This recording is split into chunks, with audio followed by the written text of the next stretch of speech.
My brothers and sisters, is this our future? Rolling blackouts, higher stages of load shedding on cold winter nights. Cold food got you hot under the collar, or is there light at the end of the tunnel? It's topical.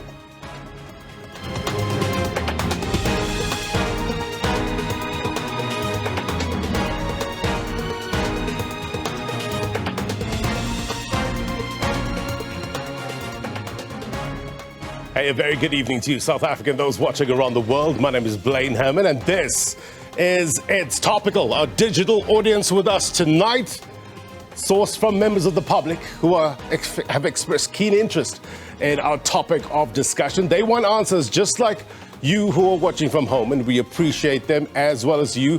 Thank you very much indeed for participating. Just a reminder, digital audience, if you have any questions or comments, please raise your virtual hand. I'll do my very best to get you on air. The common refrain: the power system is severely constrained. It's those rascals again, Camden, Hendrina, Kendall, among others, acting up again. We were all playing just fine the other day. What happened? They do sound like naughty siblings, don't they? Getting into trouble. Now all of us getting punished, so to speak. And we take it because they're family. And what else can we do, right? I say this all in jest, of course. But the more sobering question is, are we becoming numb to rolling blackouts? Are we normalizing it? Stage 8, it's a possibility this winter, underlying possibility. Remember when stage 6 was a big deal? Breaking news, social media all abuzz. Now we hear from Eskom's interim group chief executive that in the event of unplanned outages reaches around, 18,000 megawatts, then we are at risk of stage 8. I will explain this in greater detail shortly. What about a national blackout? Khalid Kasim seems confident that it will not occur because of certain interventions and mechanisms. We're told there's an emergency reserves that Eskom can utilize to mitigate that. How long can these reserves last? We will discuss. We also have our producer, Shlela Mkoko. She's live for us in Johannesburg to give us a sense from the undertaker's point of view, dealing with this crisis. We will get to her in a short while. Also, which leads us to our question of the week. And we ask you, with regards to the rolling blackouts, Eskom warning that there is a high risk of elevated stages of load shedding this winter, what plans do you have in place for possible stage 8? Let us know at It's Topical SABC. Come, follow me. As always, we need to give you context. How can this be better managed in terms of the gap that we have this winter? We have a better mind in studio with us tonight. His name is Professor Sampson Mamphweli. He's the head of the Energy Secretariat at the South African National Energy Development Institute. Good to have you, sir. I needed to get that right. It's an important title. Obviously going to give us some important information. But this is what we do. We're going to give you context. Let's give you a sense of what we know and why it matters. For that, we turn to the magic wall. Prof, I'm just going to run through a few issues that we've discussed, the state of play currently. So this is what happened at a recent press conference, right, from Eskom, talking to us about capacity that is unavailable due to unplanned maintenance. And this is the number that they mentioned, right? 15,000 megawatts of load shedding might be predominantly leading to stage 5 for the winter. Then it went on to say, with regards to should the breakdowns reach this number, 16,500 megawatts, load shedding can be implemented at stage 6. What about the next stage? If unplanned outages averages, and this is the worry, 18,000 megawatts, load shedding might be required every day, stage 8. Now, they say possibility, right, Prof? Yes. But is it a given, from your analysis, is it a given that we will experience stage 8 this winter?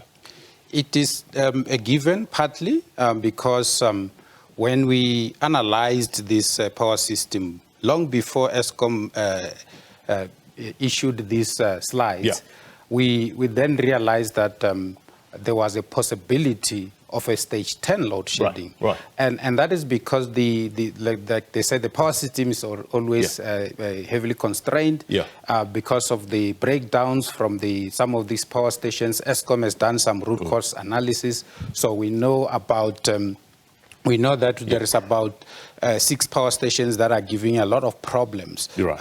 Some of them you've mentioned them, Duba, Hendrina, and others. And the challenge with this is that when Eskom takes down units for maintenance and they return them, there's no guarantee that those units will give us longevity in terms of staying within the system without breaking down. So that's the biggest challenge. Now, when you hear stage 8 is an ultimate worst case scenario, how does that sit with you? Yes, it's true. Stage 8, in terms of the Eskom analysis, this is the worst case scenario because that is very close to a system kind of a breakdown, which basically means that we're very close to total darkness. When we get to stage 8, Eskom can implement up to stage 10 load shedding while bringing other measures into play, things such as your islanding of some of the power stations so that they don't provide power to the entire grid for a particular period while they're busy sorting out some of the problems. Right. I want to have a look at this one now. Eskom, they also say that the current situation is exacerbated by the loss of 4 units, which are on extended outages. Take a look at this. We're talking here about units 1, 2, and 3 of the Kusile Power Station, as well as the unit at Koeberg Power Station. Now, we're told that the Minister of Electricity will be visiting Kusile on Monday to get an assessment. Now, the likelihood of this being sorted out within a couple of months, why does it take so long? Because it's about a year, isn't it? A year. Just help us understand, help the viewers understand, why does it take about a year to fix such an issue? So Kusile and Medupi, they are our new build program. Those are the first power stations that Eskom planned to build after they were warned about the possibility of the shortage of generation capacity. And during that process, some things went wrong from the design point of view, and also if we go back to the State Capture Commission, the information that came from there, some of these units are breaking down because we're paying the school fees for what happened during State Capture, the corruption that took place, the design flaws, so many other things that were captured by Justice Raymond Zondo. So in my view, Kusile Power Station and Medupi Power Station were not supposed to give us problems if the projects were managed and done properly. Right. You're paying the school fees for what happened before. How much of a responsibility can be put on the current management and board versus the legacy issues that they're dealing with? So the current management and the current board, they're basically dealing with legacy issues. If you look at the kind of breakdowns that are taking place, we have systems that were supposed to have been properly maintained a long time ago. That's why some of these systems, their parts are obsolete. When one part breaks in some of these power stations, for instance, you need to replace a whole lot of other parts before you return the unit to service. So in some cases, they fix the one part that's broken, they return the unit to service. Within 24 hours, the same unit or something else breaks in another unit within the same power station. So that's why some of us have been calling for the total renewal of this coal fleet, especially the old one. Something that's getting people in a tiz and trying to understand it. Now, this is what we talk about when we say stage 8, right? They say up to 12 hours or more a day without electricity. But some are saying, hang on, aren't we experiencing that on stage 6? Help us understand the issue of these various stages. Is it an exact science? So the stages are almost an exact science. We must also remember that these were designed and communicated to the public by Eskom themselves. So when they say stage 1 load shedding, it basically means that Eskom needs about 1,000 megawatts, to do whatever they want to do. It's either for reserves or for other things, or the system is severely constrained. So in that case, they need to then cut electricity supply per area until they get to the 1,000 megawatts. Right. How they divide the 1,000 megawatts? Initially, they used to say 1,000 megawatts, 1 hour of no electricity per area. And what we've seen now is that they've kind of changed that. Sometimes they go up to 2 hours, sometimes they go up to 1.5 hours. And now we're asking ourselves, how are they now implementing this? So I think Eskom needs to come out and explain this kind of stages that they are doing now. So it's all about that, right? This is what there's no doubt. This is what we're talking about. You are here to provide answers. Thank you very much indeed. We're going to let you go in a short while. We're going to come back to you. We need to talk about context there. It's important, why it matters. Perspective with a good professor coming up.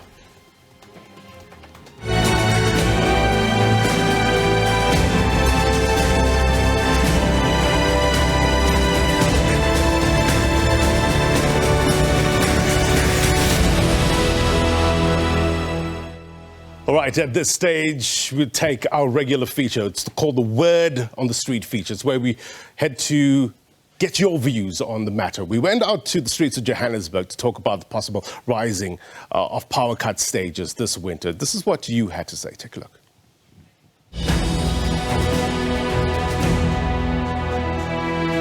Regarding the sentiments which were uttered by the EFF president, as a member of the opposition, I understand where he's coming from, because currently the country is in turmoil, and just like any other citizens, people are not happy with what is happening.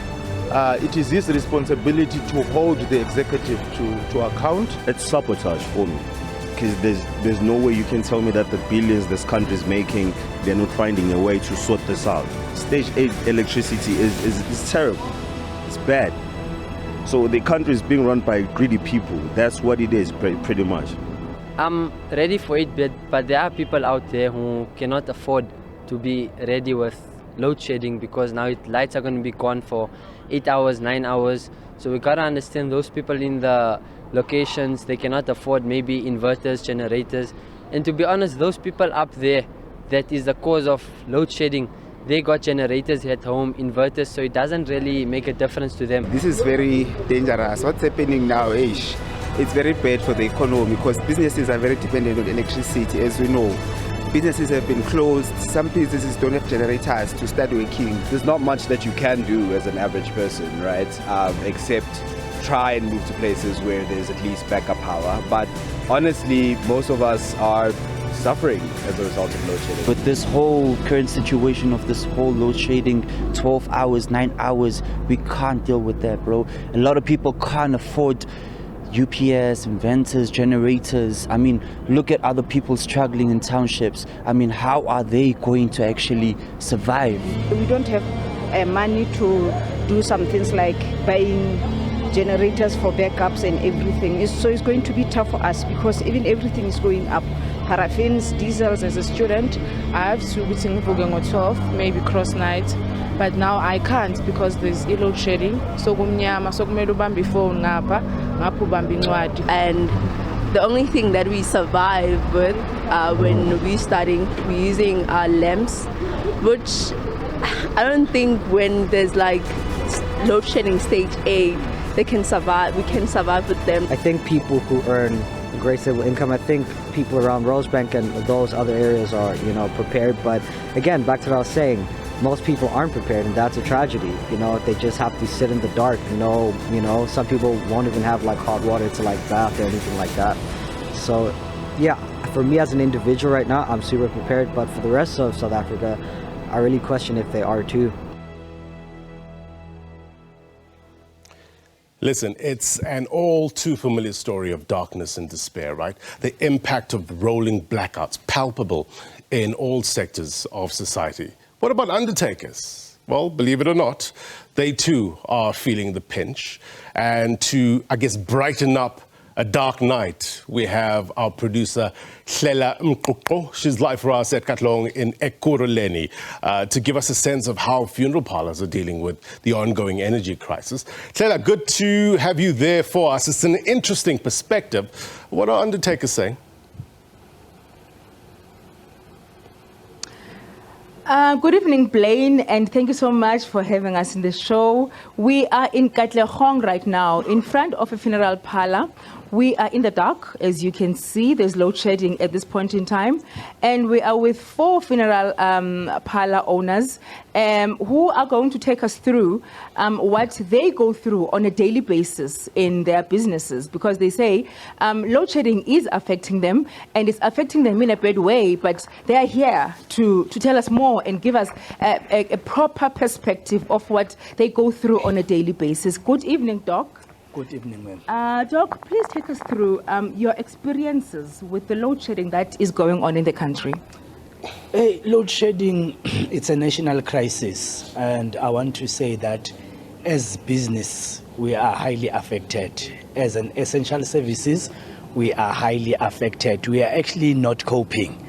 Business is going down on a daily basis. And what gives us a sense of concern is that we feel that we are being neglected and sidelined by the very same government that should be taking care of us. It's taking us back to the time of COVID. As funeral parlor owners, we are expected to service our communities, but at the pace that we are at the moment, and you can even hear and feel the sense that even our own clients, the people that we are servicing, they are starting to feel our pain. Bab Chabalala, please take us through how this is affecting your clients in the area. Yeah, yona load shedding le yes affect too much, even kuma client wethu yabona. Ngoba angeke sikhona futhi ukuthi sibangcwabise masinyane imali ayikho fanele ba claim nase home affairs masiya khona. And how are you dealing with this issue, Dr. Maziboko? Sister ngempela asikwazi ukuya phambili ngoba manje bona ama client afuna ukuclaima awakhona ukuclaima load shedding ibona fika home affairs asinagesi ubona ukucimiwe asikhona ama client ngapha afuna ukuclaima and afuna ukungcwaba in same time and lento isinika problem enkulu umsebenzi umile kwampela umile asikwazi ukwenza nesingakho siyahlupheka yabona ngeload shedding yabona into yokuqala asikwazi ukwenza i-ticket asikwazi ukubona ukuzisebenzisa kahle ebantwini bethu ukuthi bathole i-ticket masinyane bakwazi ukuclaim and i-problem isinika i-problem kakhulu seswami. Yes. But Israel, when we were off air, you were speaking about the fact that you are not able to keep the corpse in the mortuary for long. Why is that? Indaba ngithi load shedding kancane igesi seyicishile, uyayisebenzisa i-generator, you use more petrol, and much you check out spend more, and nakhona electricity mayibuya you pay lot of money because ma ibuya igesi nayo ilokunja lena idla more electricity kusho idla igesi angithi lezi ama readings lezi idla kakhulu and the way kungakhona kunzima. Doc, are you finding yourself having to increase prices because you want to meet up with the extra cost of generators and inverters and other things? We actually wanted to do that, but the clientele that we are servicing, it doesn't allow us. On a natural situations, you would increase your premiums by 10 Rand every year. But now, if you look at the cost, because now we have to do your generator and the petrol, it's very high. The petrol is very high. So you find it very difficult. So it eats your own pocket as the business person. So we are forced. We are forced, but it's very hard because at the present moment we are claiming from the underwriters, and the underwriters, they just increase the premium, not the payout. On Friday, Eskom had a briefing and they hit us with a bomb that we might have stage 8 load shedding going into the winter season. How are you preparing for that? Even if we can say we are prepared or we wish to prepare, there is no way under the current circumstances that we can be prepared. Because remember, the business that we are running, we right at the moment, we are financially critical. So we are also not financially viable because of our clientele. So I don't know how are we going to go through with this one, because it's going to be very tough, not for us as the business person only, but also for our clients.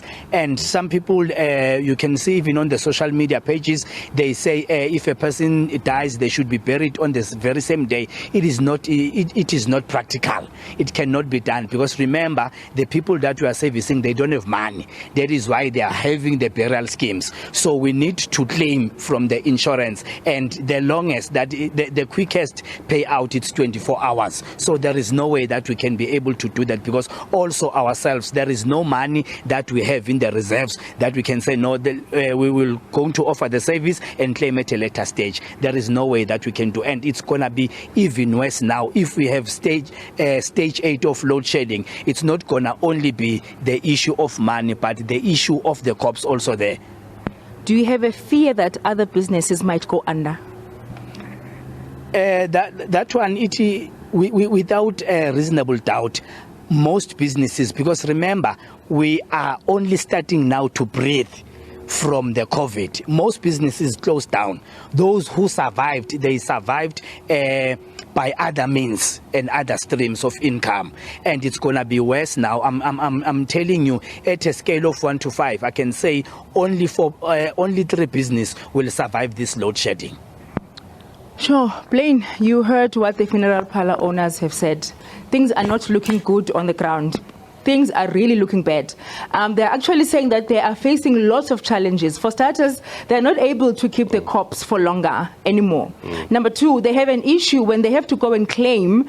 People get to the shops, to the claiming places, and then they get there is no electricity. And then there is an issue as well of going to Home Affairs, and when they get to Home Affairs, there are no generators for them to be able to sustain and print death certificates. So the issues are really getting bad and worse on the ground. So the funeral parlor owners are saying they might lose their businesses. Actually, doctor is saying 3 out of 5 businesses might be able to sustain their businesses in this whole load shedding issue, especially now that the country is going to stage 8. So with that being said, Blaine, back to you in studio. Yeah, it's a possibility, right?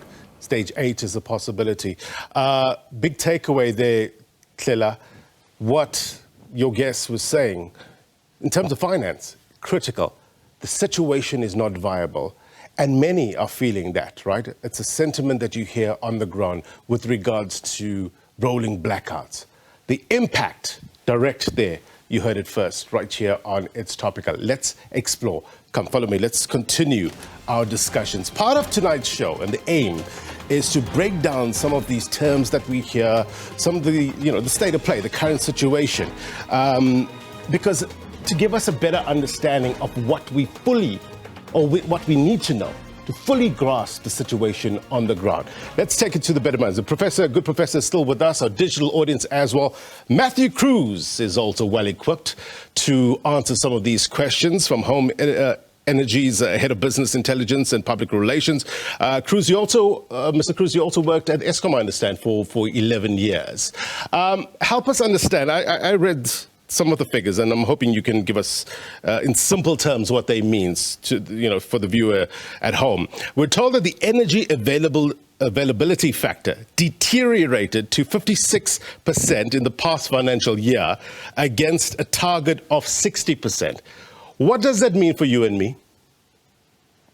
Great. So thank you for having me on the show, and welcome to all your listeners and viewers. So yeah, the energy availability factor, it's typically referred to as the EAF. That refers to the amounts of availability of the energy coming from the coal power stations. So if a coal power station was running at 100% capacity and was providing 100% of its outputs all the time, then we would say that it has 100% EAF because it's got 100% performance overall.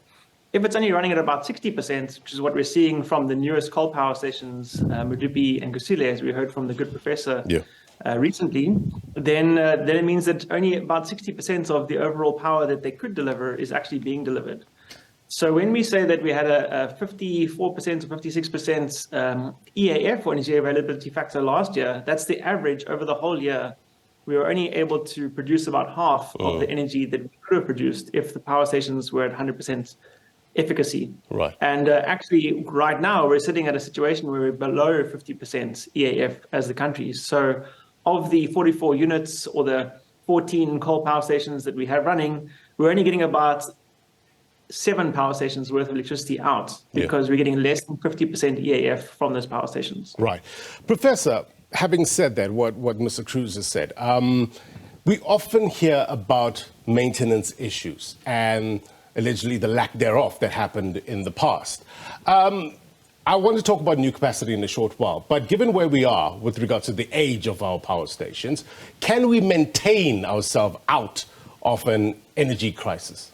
Absolutely. There is that room for maintenance for some of the power stations. Take Kusile, for instance. It's a new power station. You just need to fix the design flaws and maintain the power station going forward.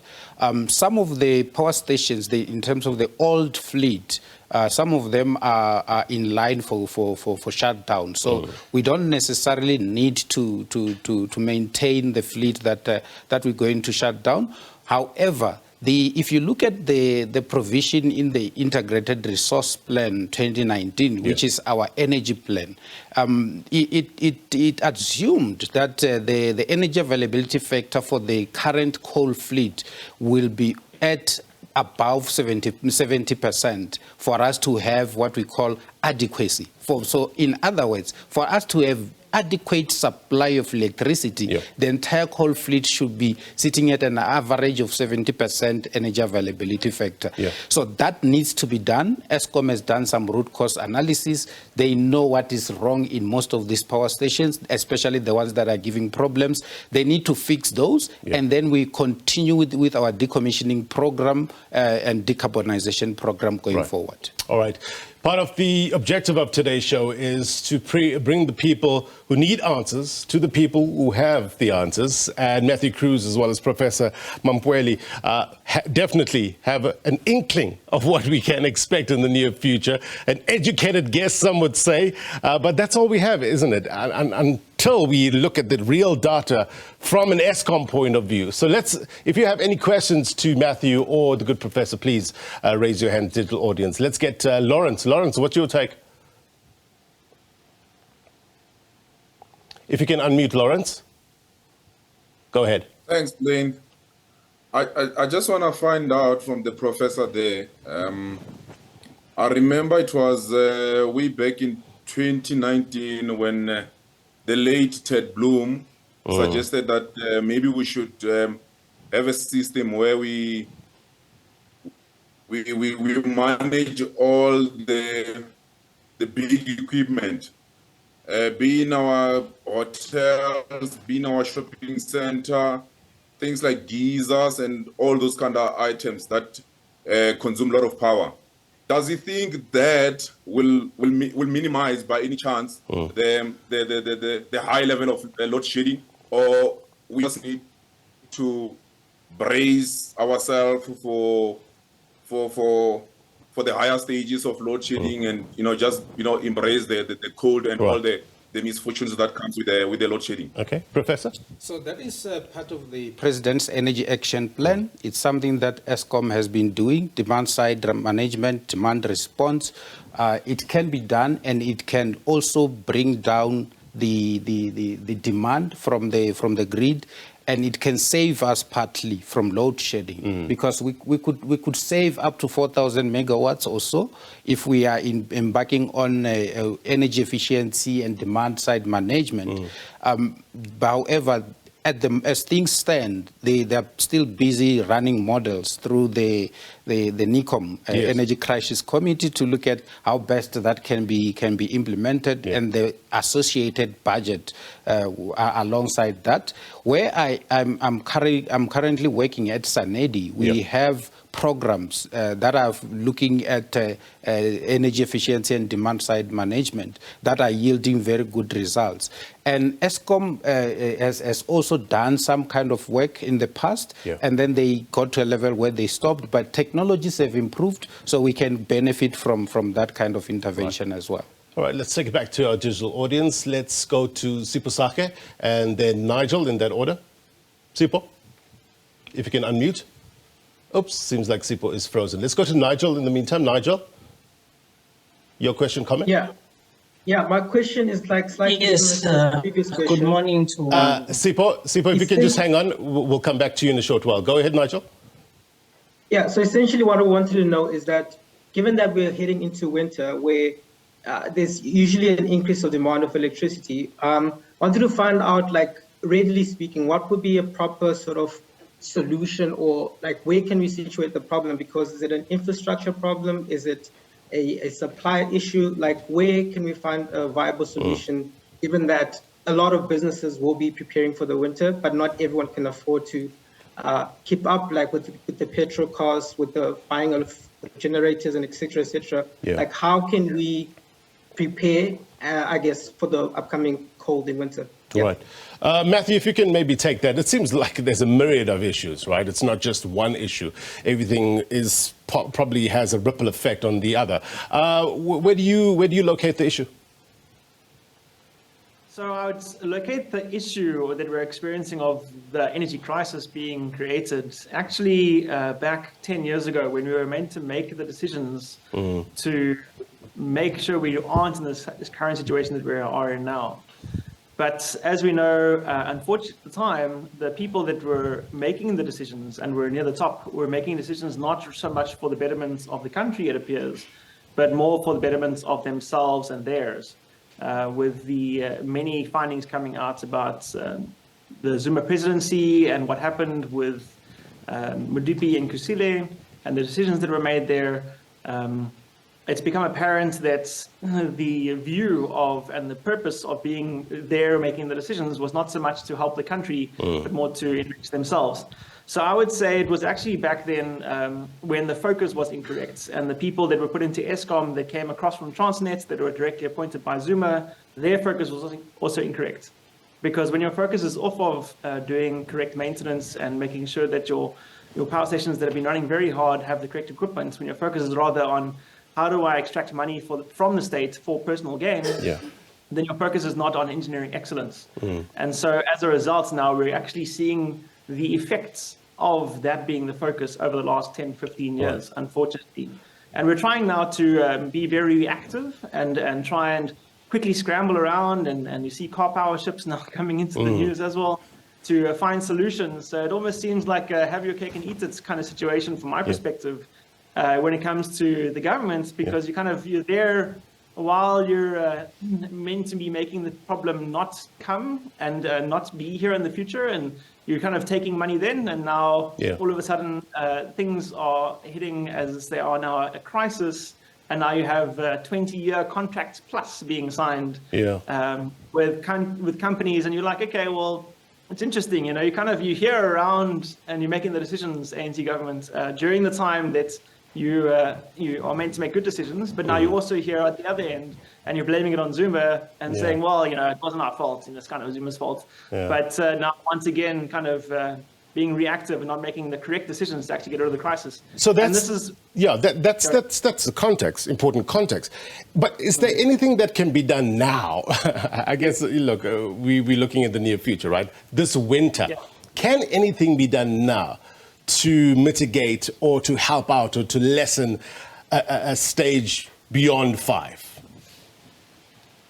So it'll be very difficult to right now go and implement something along the lines of putting more energy onto the grid, like a project that suddenly puts down solar, for instance, or wind.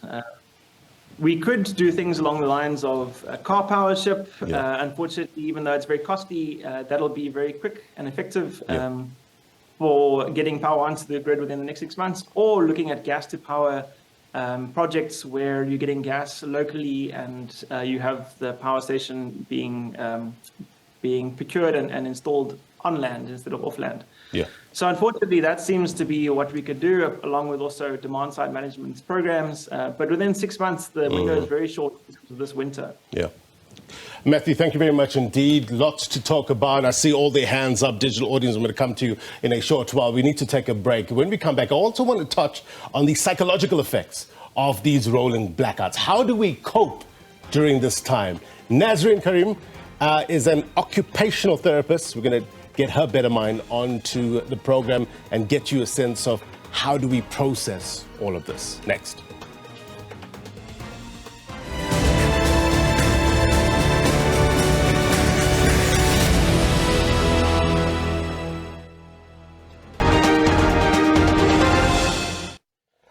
Welcome back. We're talking about rolling blackouts, the possibility of a stage 8 possibility. Let's see if we get there, right, during winter. What about the issue of national blackout, complete blackout? Eskom seems to think that they have things under control. They have mechanisms in place in order to mitigate against that. We did, by the way, invite them to the program. They weren't available, but we'll endeavor to try to get you answers. This is what you had to say with regards to a possibility of stage 8 and how you would cope. Take a listen. We all know that the current government has failed dismally, and we are now watching, therefore, a dying horse in its last moments.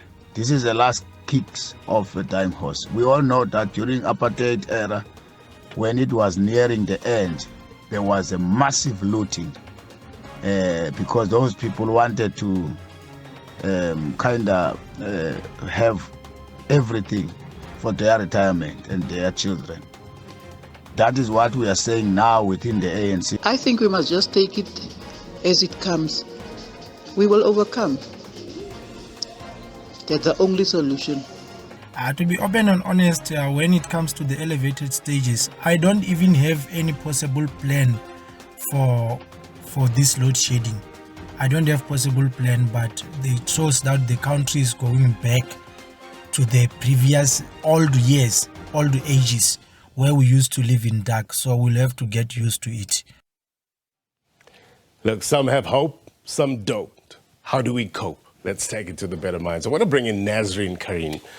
She is an occupational therapist and very graciously joining us today on her birthday. Happy birthday to you, Nazreen, from all of us here at It's Topical. Give us hope. How do we cope during this time? How do we process all of this? You go to work, the lights are off. You come back, the lights are off. How do we heat our foods? How do we process all of this?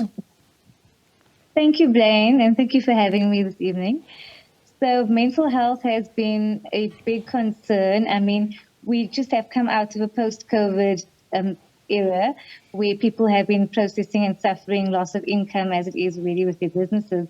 Now we are entering a period of load shedding, which has obviously been far worse than ever before. So mental health has been a huge concern. I've seen this in my practice as well as studies that have been done. And a study that has been done by the South African Depression and Anxiety Group has actually shown that among 30,000 of its members, they have found that there's been a rise in feelings of helplessness, especially around performance anxiety, because people are still meant to have to meet their targets and deadlines, despite struggling with hours and hours of load shedding. And we also have found that people have been experiencing feelings of isolation and stress and loneliness and depression. Some have actually had their family relations strained as well because of the decrease in communication. We're also finding that there's also been parents that are struggling to deal with the stress that their kids are dealing with. And the feelings of helplessness, and that they can't actually make that change for their children, and it just becomes a whole stressful situation for everyone, you know. And there's only so much that a rechargeable light can actually do. Yeah. So at the end of the day, people are stressed and really struggling to process the entire situation on a daily basis. Tools to cope, what would you say? It all comes down to planning and structure. That's the most important thing. At the end of the day, whenever we are dealing with a huge change, whether it's an extreme life change or an environmental change, it all comes down to the fact that anxiety will tend to take over, because people do not respond necessarily optimally to change. Sometimes they do, but often when it comes to, I think as individuals, we get so used to our routine and, you know, the way we do things, that when a sudden change hits, automatically it can become overwhelming. So similarly, for something like this, as huge as a national crisis, we can only work around planning. And it all comes down to doing simple things like checking the schedule of load shedding and making sure that your devices are charged, making sure that your lights are charged, making sure that your kids' computers and devices are charged as well at the end of the day. There's also little mechanisms like those, you know, you get those one-plate gas stoves as well. So it all comes down to taking it back to old school where, you know, people actually had to cope in terms of difficult situations where there was no electricity. So it comes down to that, investing in little mechanisms that actually allow for tasks to be completed under the extreme circumstances we find ourselves in. You know, it's an important topic when somebody takes time off from their birthday celebrations to join us. Nazreen, thank you very much indeed. You're no doubt a blessing to our viewers. Appreciate you. Sipho, let's go to you. Let's take Sipho as well as Topical and Hamilton, that order. Sipho, if you can unmute. Yes, I'm just worried here. Before we go to the entire topic, I feel that as South Africans, we should encourage the fact that we must not panic in times of difficulties, because most of the time, when we hear about things happening, we are not told of measures of how to deal with the issues. That's why I feel most of the time people panic in such a manner whereby it ends up becoming like where you find that people are looting and all those things. So with all this happening, there should be measures, as much as how they are showing advertisements on TV when they're advertising things. They should also try to advertise ways in which it will calm the people of South Africa to be able to manage their stress and to be able to work with the issue. And coming back to the Eskom problem, I feel that is it not that the country is not aware beforehand that something is going to happen? Like maybe two years before it happens, or maybe 6 months before it happens.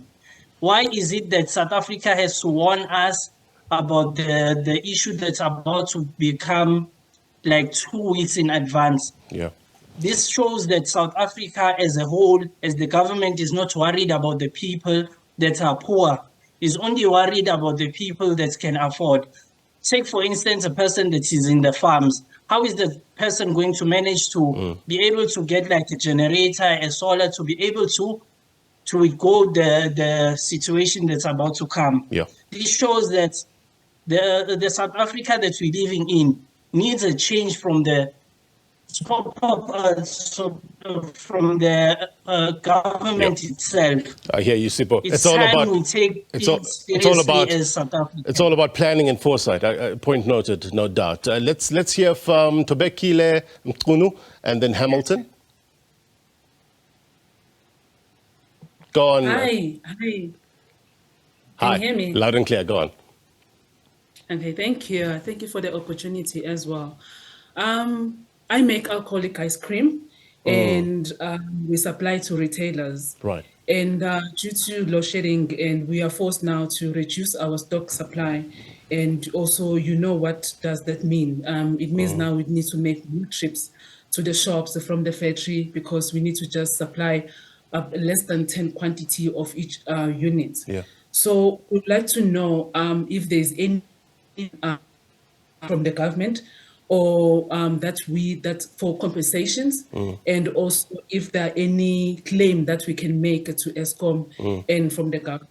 All right, let's ask the professor. Professor, is there any way that people can get something back when they lost so much? So what we have at the moment is the rebate scheme on the solar side of things, where government, yes, a rooftop one, where government has announced that you can claim up to 25% of the total cost, or 15,000 rands. There has been talks around the claims that she's referring to say when you've got losses, such as the ones that she has referred to, then government should be able to come in and assist. Unfortunately, at this point in time, those talks have stalled, just like the implementation of the Energy Action Plan that has stalled, which we talked to the question that the other guest was asking. In terms of why the warning coming up only now. It was because the Energy Action Plan was announced a year ago. And the assumption was that by now, load shedding should be a thing of the past. There have been delays. That's why some of us called for the declaration of the national state of disaster, which was not properly applied. And we're still calling for it to be brought back so that it can be properly applied. And then there can be rapid implementation of the Energy Action Plan so that we can see the back of load shedding in the next 6 to 12 months. All right. We will endeavor to try, Topical, to find out why it stalled those talks with regards to compensation. We'll try to get you the very latest on SABC News Channel. Hamilton, let's get your thoughts, then Tommy. Oh, I hope you hear me very well. I have a question here to the professor, and what I want to ask was not said by him alone, but also the former CEO and the director. He stated today that Eskom knows or has identified the root problem in those stations that are giving us problem. So here is my question: if Eskom has identified the problem, what is it that takes them so long to fix that problem? Okay. I mean, if, for example, you have a leaking roof and you mop the floor, if you identify the leak, you stop mopping the floor and close the leak. Unless if the root cause of the problem at those identified power stations involves powerful politicians that are more powerful than Eskom. That's the only reason why they are not trying to fix them. Hamilton, you got your point. And it's, many people are asking this question. Something I asked Matthew Cruz earlier on as well. Is there any solutions that we can see in the near future? Why is it taking so long to fix? So there are many problems. Amongst the many problems is the challenge of money. So Eskom needs around 130 billion rands to fix the 6 power stations that are giving problems. The national government gave them 256 billion rand, gave them because the money has not yet been released. They've done the appropriation bill recently. And that money is going to service the Eskom debt. And Eskom is required as part of the conditions for that 256 billion to fix the ailing fleet, the ailing coal fleet. But their balance sheet does not allow them to be able to inject the amount of money that they need. So there was a mistake there in terms of the allocation of the funding.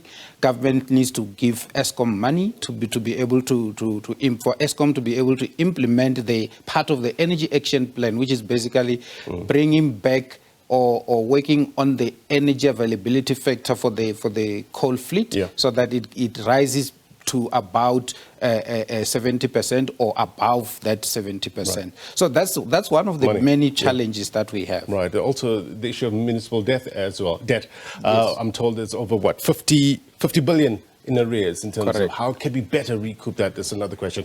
Tommy, fast running out of time. Let's keep your questions short and sharp. Tommy, to you. No, thank you very much. I'll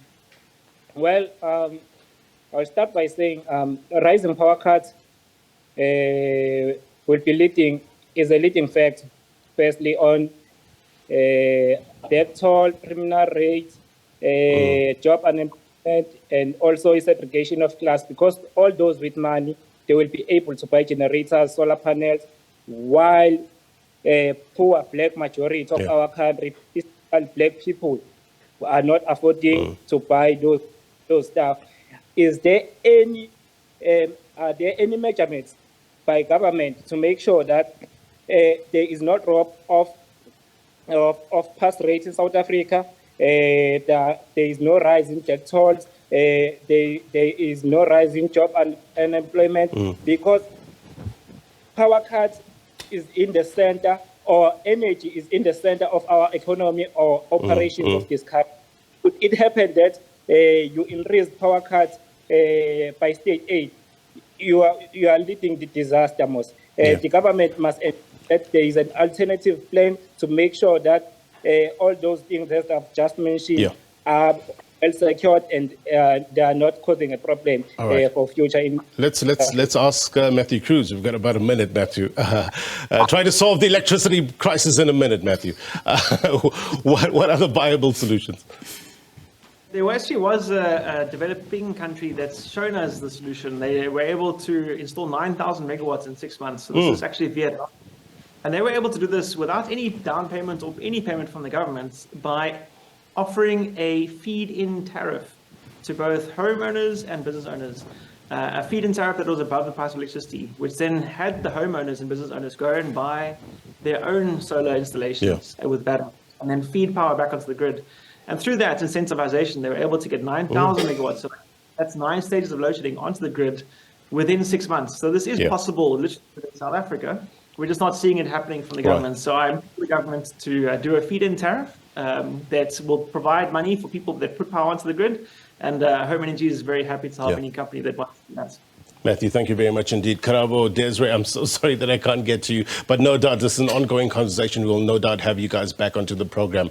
Tommy as well. Professor, thank you very much indeed for your time. Before we go, here's my take. By all accounts, it's shaping up to be a very, very difficult winter. Question, is there hope?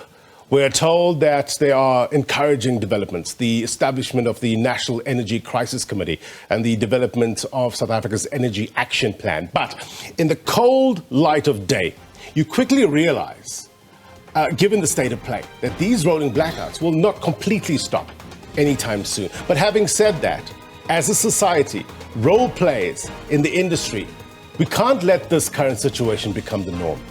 So let's resolve to solve with urgency. For now, we cope, right? But we cope in the hope that the constant fight against whatever the enemy of progress is will be rewarded with what we find in our collective brighter future. And that's my take. If you miss anything, be sure to watch this episode of It's Topical on YouTube. Sports Live is up next. If you're watching a repeat of this program, then, as always, the news continues. Until next week, my brothers and sisters, take care. Bye.